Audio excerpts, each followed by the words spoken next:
আমাদের অবস্থা হচ্ছে যখন আমি আপনি অসুস্থ, যখন মুমূর্ষ অবস্থা, তখন আইসিইউতে অথবা লাইফ সাপোর্টে।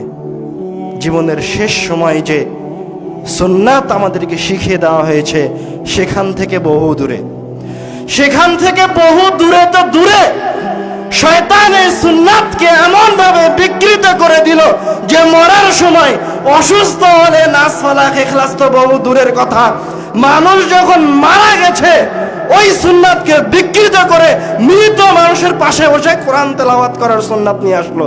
সুন্নাত নয়, এটা বেদাত, এটা হচ্ছে শয়তানের কাজ। শুধু মৃত ব্যক্তির পাশে নয়, মারা যাওয়ার পরে নয়, কিভাবে মারা যাওয়ার 40 দিন পরেও তার জন্য কোরআন তেলাওয়াত করা হয়, অথচ সে যখন জীবিত ছিল তখন তার কোরআন তেলাওয়াতের কোনো বালাই ছিল না।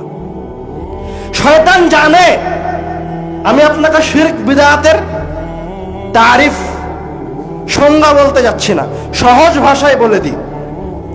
শয়তান জানে যে সে আপনার অন্তর থেকে ঈমানকে বের করে নিয়ে আসতে পারবে না। শয়তান যদি আপনাকে এসে বলে, এই তুই এখন খ্রিস্টান হয়ে যা, তো আপনি শয়তানকে হত্যা করবেন।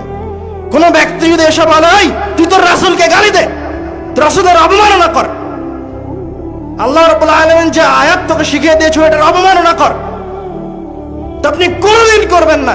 আপনার বুকে যদি কেউ ছুরি চালিয়ে দেয় তাও করবেন না। এই কথা শয়তান খুব ভালোভাবে জানে। এজন্য শয়তান কি করেছে? শয়তান আপনার ইবাদতকে বিকৃত করে দিয়েছে, কারণ শয়তান খুব ভালোভাবে জানে, শয়তানের কাছে ইলমুল ইয়াকিন আছে যে মুসলমান কি ইবাদতে আগ্রহী, ওকে যদি ইবাদত দেওয়া হয় তাহলে সেই ইবাদতের দিকে এগিয়ে আসবে।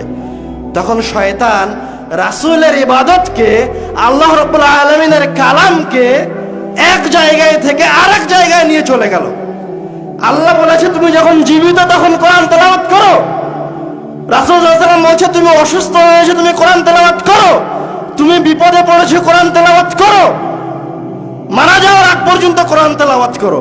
কিন্তু শয়তান কি করলো? এই অসুস্থ ব্যক্তির কোরআন তেলাওয়াত এভরিথিং সব কিছু বাদ দিয়ে কোরআন তেলাওয়াত কি কোথায় নিয়ে গেছে? মানুষ মারা যাওয়ার পরে, যখন আর ইবাদত ওই ব্যক্তির কোনো কাজে আসবে না।